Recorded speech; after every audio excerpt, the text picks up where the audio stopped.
10-12 हमारे होंगे। 10-12 की 20?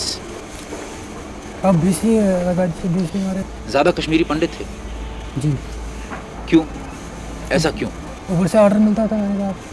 कश्मीर के पहलगाम में जिस तरीके से आतंकियों ने आम लोगों पर गोलियां बरसाई और फिर जंगल की ओर भाग जाते हैं, इस उम्मीद में कि भारतीय सेना उन्हें कभी पकड़ नहीं पाएगी। लेकिन ताजा अपडेट यह है, जब हम इस वीडियो को रिकॉर्ड कर रहे हैं तो अजीत डोभाल से लेकर अमित शाह और यहां तक कि प्रधानमंत्री नरेंद्र मोदी भी अब इस पूरे ऑपरेशन का जो ब्यौरा है वो खुद ब खुद देख रहे हैं और समझ रहे हैं और चाहते हैं कि इन आतंकियों को जहन्नुम से भी निकालकर लाया जाए, चाहे वो जंगल की गहराइयों में छुपे हों, चाहे वो पाकिस्तान में जाकर छिप कर बैठे हों, वो चाहे कहीं भी हों, उन्हें नोच कर खींच कर बाहर निकाला जाएगा और फिर उन्हें अच्छे तरीके से भारतीय सेना का कहर देखना पड़ेगा। और यहां तक कि वार्निंग है, जितने भी पाकिस्तानी जो इस तरीके के आतंकवाद को फैलाने में जिनका हाथ है, उनके लिए भी वार्निंग होगी। इस बार जो भारतीय सेना है, जो भारतीय सरकार है, वो करारा जवाब देने को तैयार बैठी है। और हो सकता है कि जो पीओके है, पाकिस्तान ऑक्युपाइड कश्मीर, वो भी जल्द भारत का हिस्सा बन जाए, क्योंकि जिस तरीके से पाकिस्तान की ओर से जो आतंकवाद फैलाया जा रहा है, अब वो माफी लायक नहीं है। ऐसे में ये समय आ चुका है, जो पाकिस्तान बार बार पूरी दुनिया को कहता है कि ये हमारा कश्मीर है, वो बता दिया जाए कि वो कश्मीर किसी और का नहीं बल्कि भारत का अभिन्न अंग है। अब नहीं तो कभी नहीं, अब पीओके लेने की बारी है।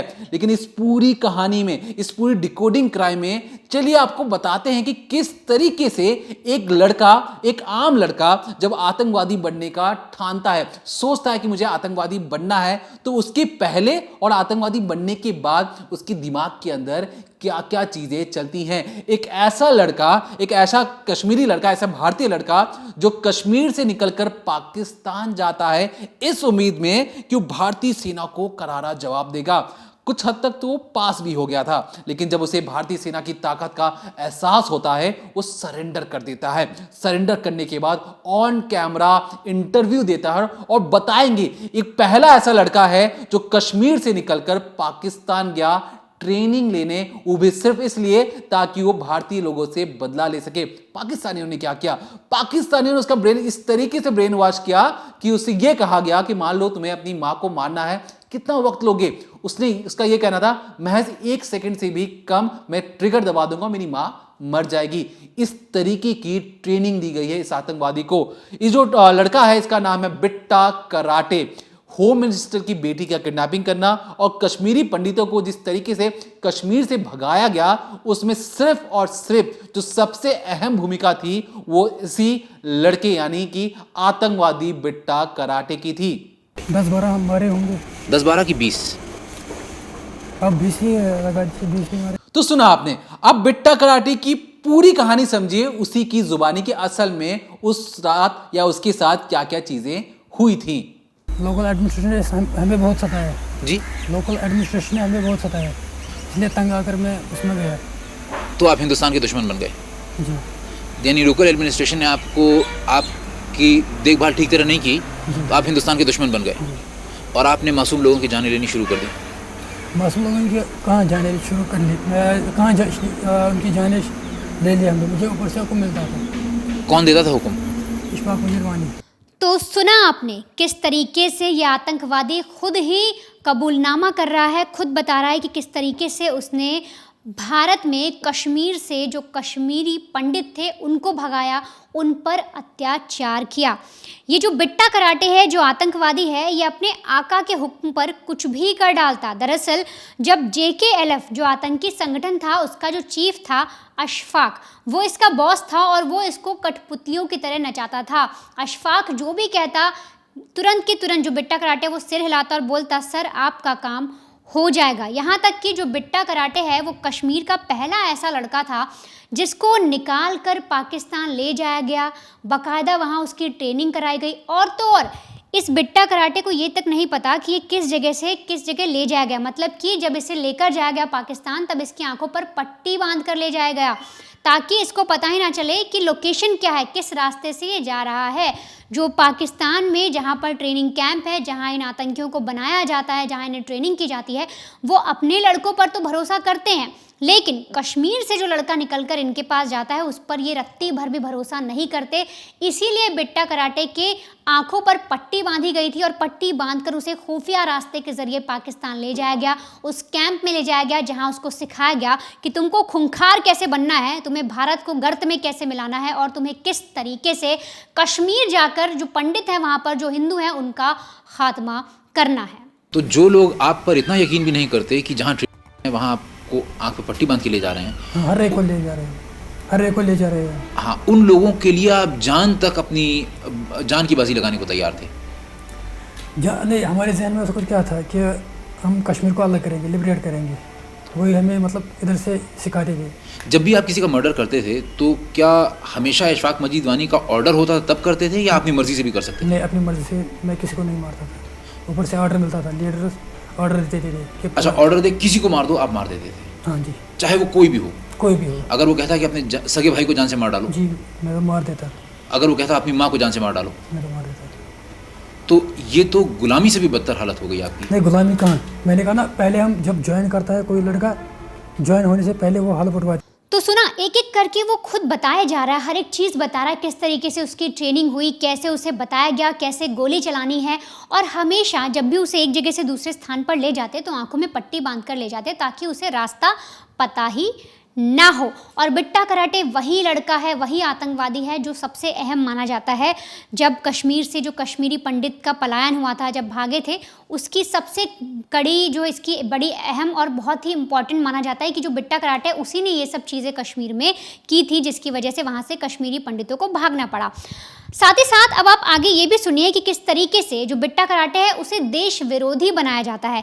इस तरीके से भारत के खिलाफ भड़काया जाता है कि अगर इससे खड़े होकर बोलो कि ये भारत से आया है, इस पर गोली चला दो, तो वो बिना कुछ सोचे समझे गोली चला देगा। इतना ज़्यादा नफरत फैलाई जाती है। जो भी कश्मीरी लड़के हैं जो गलत राह पर चले जाते हैं, जो उग्रवादी बन जाते हैं, उन्हें धीरे धीरे पाकिस्तान ऑक्यूपाई करता है, अपनी तरफ खींचता है और उन्हें एक एक चीज़ की ट्रेनिंग दी जाती है। उन्हें बताया जाता है कि देखो, तो तुम्हारा देश है वो तुम्हारा सगा नहीं है, तुम्हारा देश तुम्हारे लिए कुछ नहीं करेगा और तुम्हें उसका दुश्मन बनना है। और बाकायदा ये लड़के भारत के दुश्मन बन भी जाते हैं।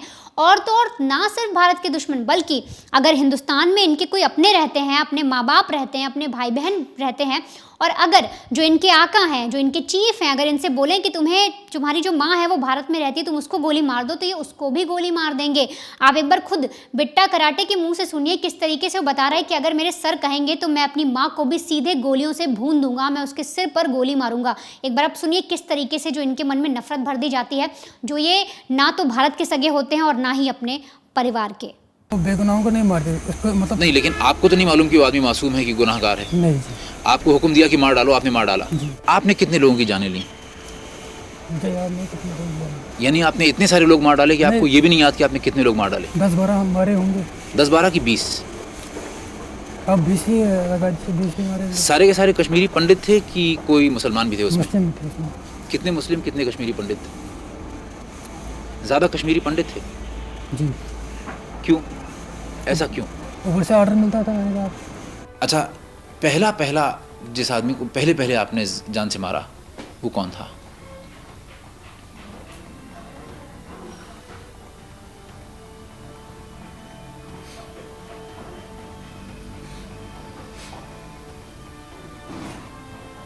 पहला कत्ल कब किया आपने? पहला कत्ल कब किया आपने? मैं सोच रहा हूँ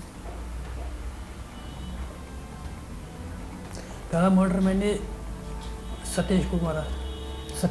सतीश कौन? सतीश कुमार टिक्कू। टिक्कू कौन था ये? मुझे ऊपर से मतलब ऑर्डर दिया गया कि उसको हिट करो, मैंने किया। कौन था ये? पंडित लड़का। सिर्फ इसलिए कि पंडित था? नहीं, वो शायद आरएसएस का था।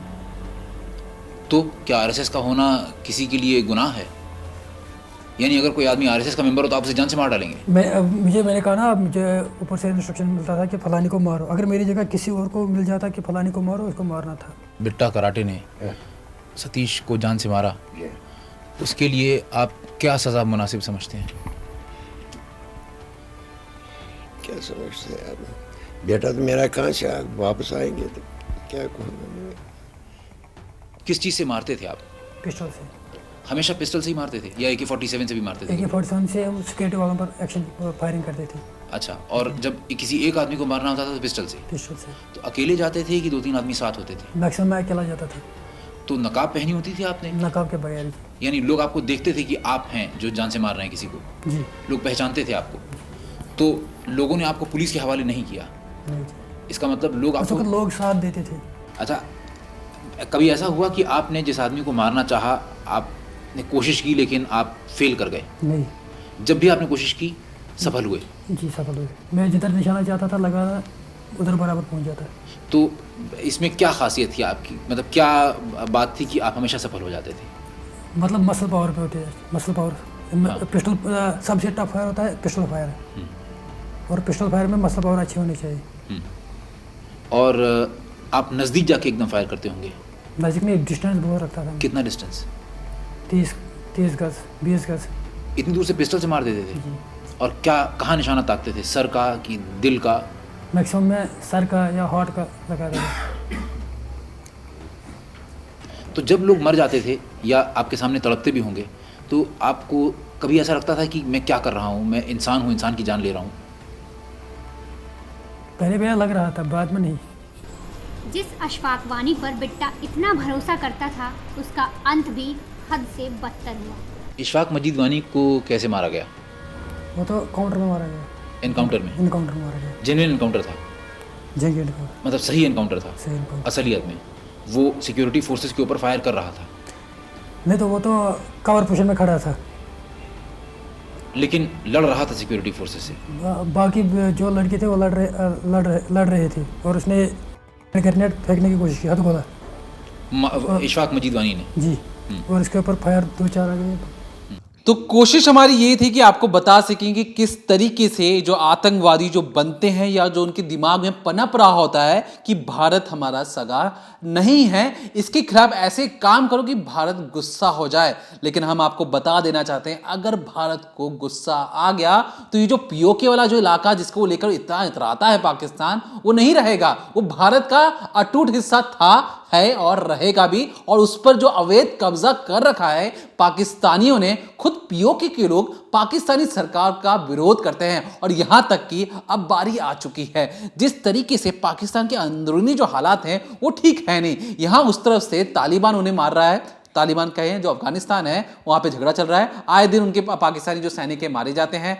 यहां पर भारत को भी कुछ इसी तरीके से रवैया अपनाकर दोनों तरफ से जो हमला करके इनको ये बता देना चाहिए कि पाकिस्तानियों, तुम्हारे पास आटे खरीदने की औकात नहीं है, तुम भारत विरोधी काम करोगे, ऐसा नहीं होने वाला। और ऐसी चीजें इसलिए हो रही हैं क्योंकि भारत दिन दुगनी और रात चौगनी तरक्की कर रहा है। अब ऐसे में जो मिर्ची लग रही है पाकिस्तान को, क्यों लग रही है, ध्यान से सुनिए। दरअसल होता क्या है, होता यूं है कि जो भारत है, भारत में लगभग जो कश्मीर में जो टूरिस्ट जाते हैं वो सबसे ज्यादा टूरिस्ट जाते हैं। और अचानक से कोविड के बाद से अब तक 2.5 करोड़ टूरिस्ट जा चुके हैं। अब 2.5 करोड़ सब समझ रहे हैं, कोई अगर टूरिस्ट जाएगा तो कम से कम 2 से 3 हजार रुपए वो तो खर्च करेगा ही करेगा। अब इंटू 2.5 करोड़ आप कर लीजिए। अब ऐसे में जब इतने सारे धन दौलत आएगी, और ऐसे कश्मीर में जिसे पूरी दुनिया के सामने पाकिस्तान ये दिखाना चाहता है कि कश्मीर में आतंकवाद है, वहां पे लोग खुश नहीं है, लेकिन जिस तरीके से जो टूरिस्ट, जो भारत के लोग वहां पे जब जा रहे हैं, पैसे खर्च कर रहे हैं, तो वहां के जितने भी आम लोग हैं वो बहुत ज्यादा खुश और एक अच्छी लाइफस्टाइल जी रहे हैं। अब पाकिस्तानी चाहते हैं कि देखो हम भी मर रहे हैं, तुम भी मरो। और इसलिए कश्मीर में जानबूझकर, इस बार जानबूझकर, मैं बार बार कह रहा हूं, टूरिस्ट को निशाना बनाया गया है। अब पहले बार बार ये भी कहा जाता था कि देखिए जो आतंकवादी होते हैं वो पुलिस वालों को निशाना नहीं बनाते, वो आम लोगों को निशाना नहीं बनाते, वो टूरिस्ट को भी निशाना नहीं बनाते। लेकिन इस बार आपने हाल के दिनों में देखा होगा, जो आतंकवादी हैं वो कश्मीर के पुलिस को भी निशाना बना रहे थे, और इस बार तो टूरिस्ट को भी निशाना बनाया गया। तो टूरिस्ट को निशाना बनाने से मतलब ये था कि टूरिस्ट अगर यहाँ पे नहीं आएंगे, कमाई नहीं होगी, तो फिर से ये जो कश्मीर के जो लोग हैं उनके पास पैसों की कमी होगी, और हो ना हो ये फिर से वो अपने पुरानी जो उन पर पैसे देकर जो पत्थर फेंकवाने का जो पाकिस्तान काम करता था, शायद वो फिर से चालू हो जाए। और जब से लोगों के पास टूरिस्ट और पैसे आने लगे हैं, कश्मीर में पत्थरबाजी बिल्कुल ना के बराबर हो गई है, नहीं होती है। लेकिन जो पाकिस्तान है वो इसे ये चीज पच नहीं रही है। दूसरी जो सबसे अहम चीज है, जो पाकिस्तानी है उन्हें समझ में नहीं आ रहा कि भारत इतनी तरक्की कैसे कर रहा है? क्योंकि देखिए जो पाकिस्तान है उसकी हालत चारों तरफ से खराब है। अब ऐसे में जो कश्मीर जैसा राज्य, जो उनके बड़े बड़े जो लाहौर और कराची जैसे जो इलाके हैं उनसे ज़्यादा तरक्की कर लेगा तो पाकिस्तानी को तो दिक्कत होगी ही। अब पहले गरीबी दिखाकर, डरा धमका कर उन्हें हथियार थमा दिया जाता था।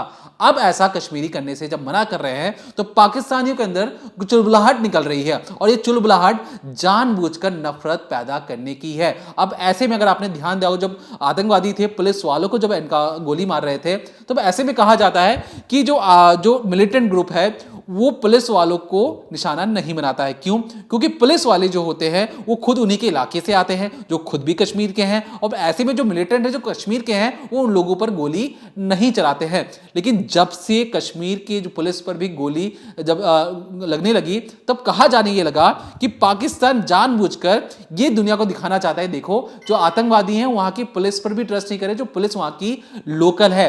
तो ऐसे में जो पाकिस्तान ताना बाना बुन रहा है, अब उस ताने माने के जो कपड़े हैं उसको फाड़ कर रख देना चाहिए और बता देना चाहिए कि भारत एक सुपर पावर है। पाकिस्तान जैसी छोटी मोटी जो कीड़े मकोड़े हैं वो परेशान नहीं कर सकते हैं। अब इस वक्त एक करारा जवाब देने की जरूरत है।